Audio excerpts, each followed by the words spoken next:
What's considered normal in Europe but horrific in America? Underage drinking seems more of a crime in the US. In most cases if a kid is caught with alcohol in the UK, it's just confiscated and poured away. Strictly speaking, the age you can drink alcohol is really low as well, so long as you're home with a parent. I think it's like 5-6. When you're in a restaurant, you're also allowed low percentage alcohol like cider with the meal, so long as you're with an adult.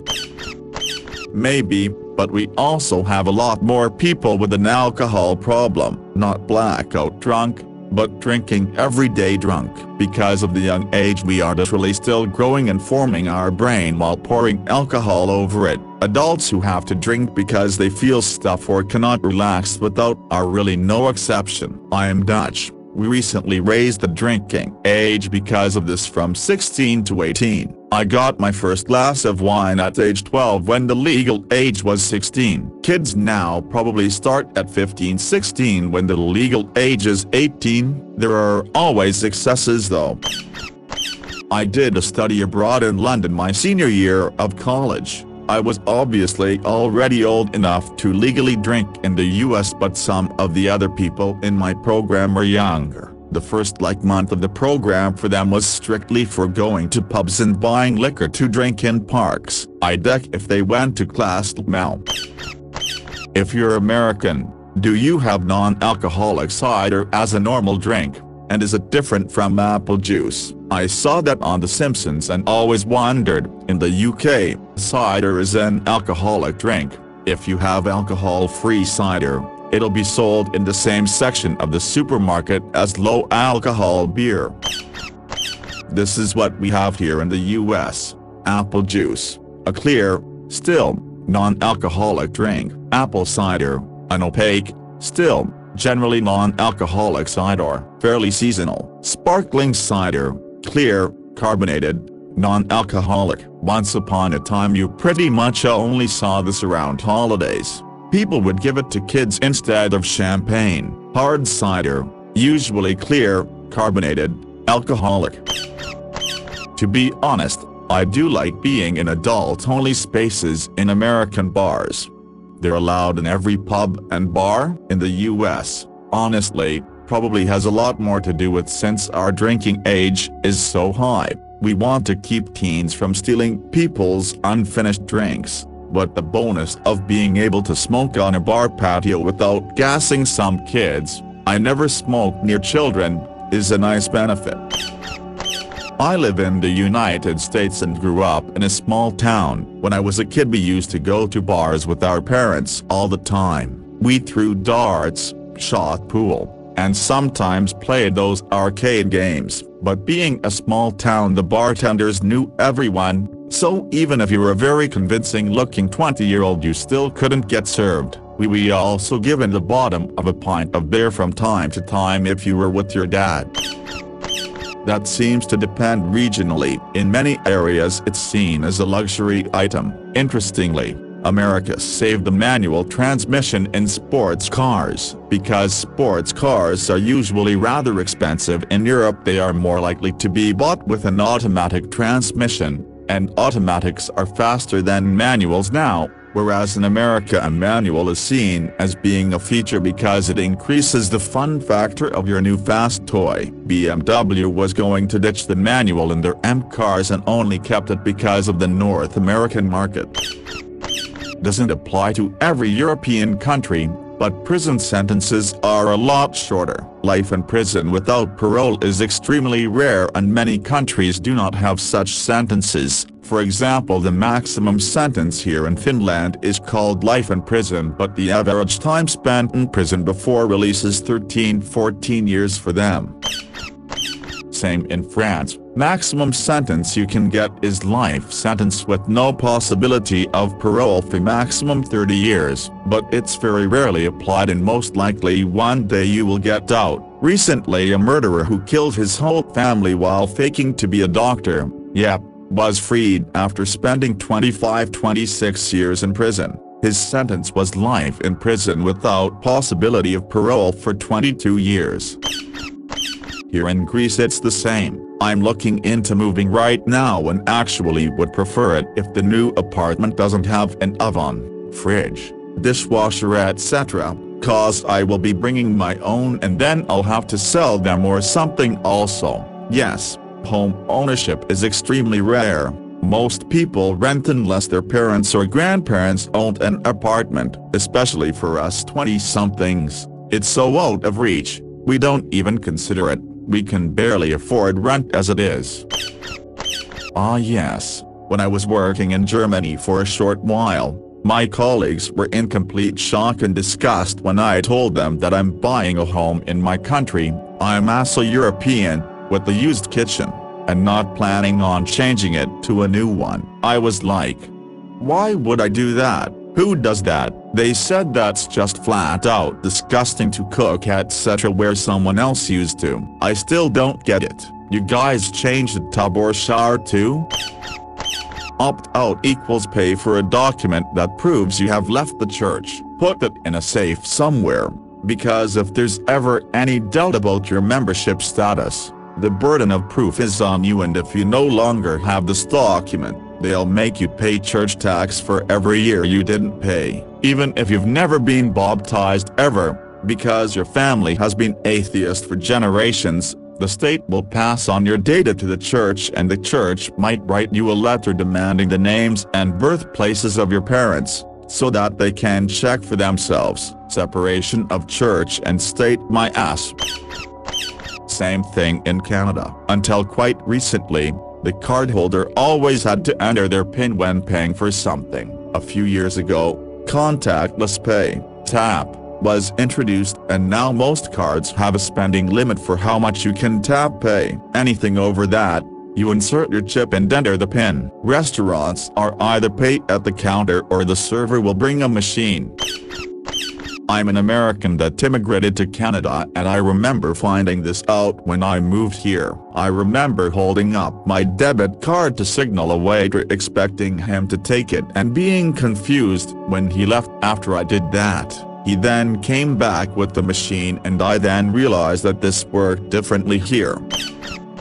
Few days ago in our Ask Europe, someone told a story how their American relatives got so bent out of shape over naked children running around the beach. On every beach in Bulgaria I've been, naked children is the norm. Women sunbathing in monokini is considered absolutely normal, while naked men are okay only in the nude sections of the beaches, and every beach has a nude section.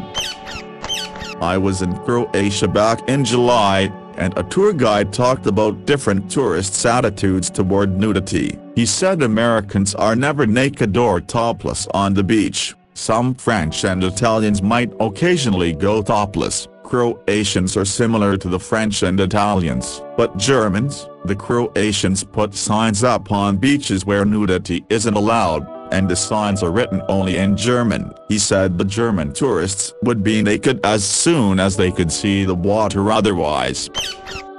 Same, my teenage daughter has lupus, so any UV light is not her friend, and my toddler is a redhead, so same applies for sun protection. But in the weird heat wave we had recently in Scotland, yeah, Scotland lol, if my tot was indoors I let her run about in just her nappy diaper because she was more comfortable that way. As an American, I will admit most people here lose their shit about nudity. Breastfeeding mothers are called disgusting in public, and hardcore violence will only earn a movie a PG-13, but any slight nip slip and it's automatically R. Nudity does not have to be inherently sexual, and treating it like such only teaches children that their bodies are something to be ashamed of. I wish there was a beach here where I could take my top off to tan, but I'd probably get arrested. I was studying abroad in Norway when someone came to my door to ask how many TVs I had. I thought it was a student asking for a research project or something, but when they didn't accept when I said 0 I got really confused. I just had a laptop I watched all my TV on. They thought that meant I had a TV and tried to tell me that any TV would be something like $60 or so, and how would I be paying?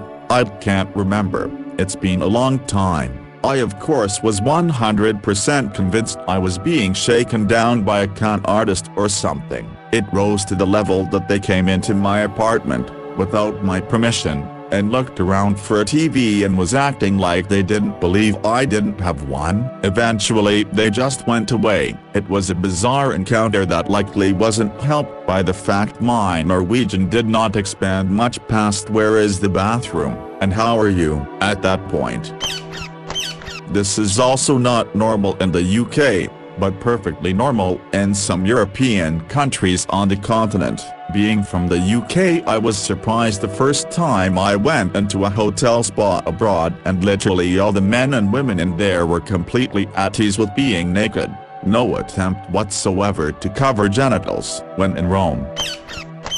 This actually varies wildly from place to place. I did my PhD in Finland and belonged to a sauna society there, so, in that context, we'd have gender-specific sauna times during parties/gatherings/conferences, and then optional mixed times. The mixed sauna times were almost always less popular unless it was late after a student party. In the context of close friends or a family, it would be more common to mix genders. I've never seen gender mixing in a public sauna there. However, in Estonia, where my wife is from, I have never seen a mixed sauna even in the context of an extended family. It's always been men together and women together.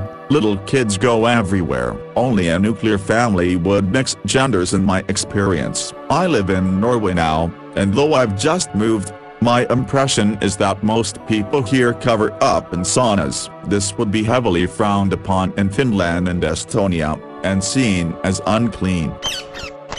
I don't know if this would horrify Americans, as I've never heard it discussed, but where I live in Europe, Luxembourg, voting is mandatory and you can get fined for not voting in an election. You can still spoil your ballot, so you don't have to decide between lesser evils if you don't want to, but you have to make the effort to go to the polling station or submit a postal vote. It guarantees a high voter turnout and by extension more representative elections, coupled with a proportional voting system, so we're not locked onto a two-party mess like the UK or the US. Not that it's without its issues of course, but I think it's an improvement.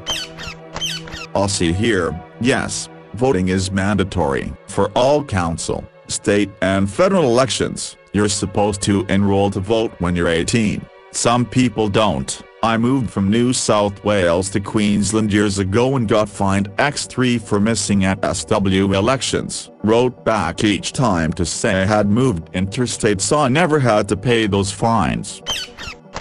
When I was over there, I never got the option of a free glass of water, always charged, only came in bottles. It was how they did things. I was only in Italy and loved it, can't wait to go back, but that struck me as odd. I think we had to pay to use public restrooms too if I remember right.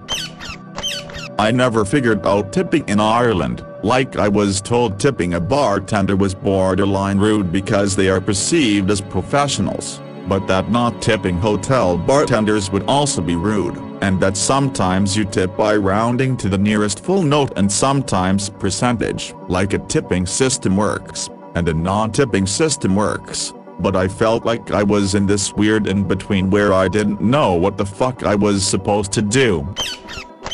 Alright lad, fellow Irishman here, don't know if it is the county you are from. I am from down south, but I only ever tip when I really like server or barman. I just usually make sure to give it to them in person and say like, this is for you or for being so nice. It's worked so far. But then again I usually leave soon after, so maybe they are offended and I just don't notice.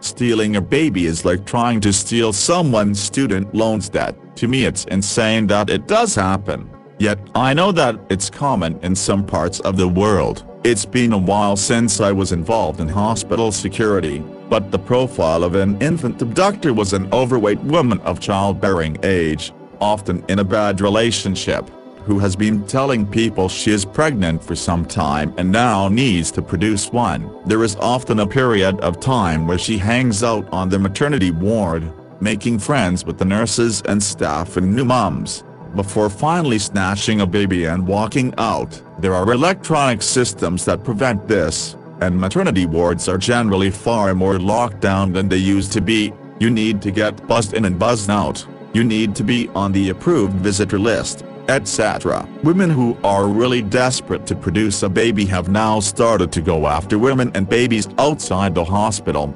leading to recommendations that new moms don't put up banners, for example it's a boy, girl, or balloons, and be very cautious when responding to ads for baby clothing and other necessities.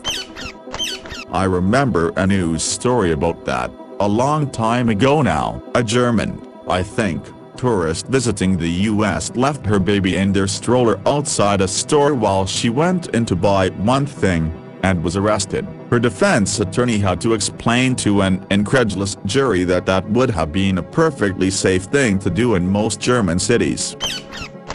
Oh, it's definitely the norm in the US, at least in my experience. I had a friend who got tormented in school because people found out he was uncircumcised. My mom is very far from being Christian and we're all still circumcised. Why? No idea, but I don't really care either way. You only know what you know, and I certainly don't remember getting my helmet chopped off. Luckily, I only have girls, so I never had to make that decision. See? Even further proof that it's a cultural thing in the States and not a religious thing. I don't even know what the fuck I'm talking about. Haha. I never really put any thought into the why, it just always kind of was that way. My grandparents were diehard Christians. Maybe that's why I made that false connection. At least in Germany, nudity. No one cares if you're naked. No one thinks you're a sex offender. No one thinks it's even sexual to be naked unless you're actively having sex. And no one makes it weird. You can be naked in public parks to soak up sun, on beaches, swim naked in lakes. Saunas are all naked. Mixed sex areas and spas and saunas are naked with no issues, and in general, it's just not an issue. There's a TV program aimed at children here in Norway where they bring in adults and let the children in the audience ask about their bodies. There was one episode about penises and one about vulvas and so on. In the penis episode they had one guy with a micro penis and one guy with a huge one and so on. They bring in a whole gamut of people and the message is basically that bodies come in all sizes and shapes. It's pretty wholesome. I don't think something like that would dare in the US though. NSFW probably. https://imgur.com/pfprvgl.png https://imgur.com/vu25byd.png. Oh man. Europe has so many different countries. Something that is completely normal where I live could be frowned upon as soon as I cross the next border. But in general we tip for good service. Not BC we have to. A rude waitress won't get tipped by me. Also we usually remove our shoes before we enter a home. And yep, free healthcare. The amount of people who still smoke, especially smoking in restaurants. Nothing like sitting in a beautiful cafe and having someone at the table next to you light up just as your food arrives, also putting tobacco in your weed. Kids being naked at water play areas. When I was about 10, I took my American friend to a play park that had a water feature to play in. We were making our way to the water play section when a girl, I'd say about 2, was walking naked towards us. My American friend was mortified, and it took a lot of explaining that this was normal.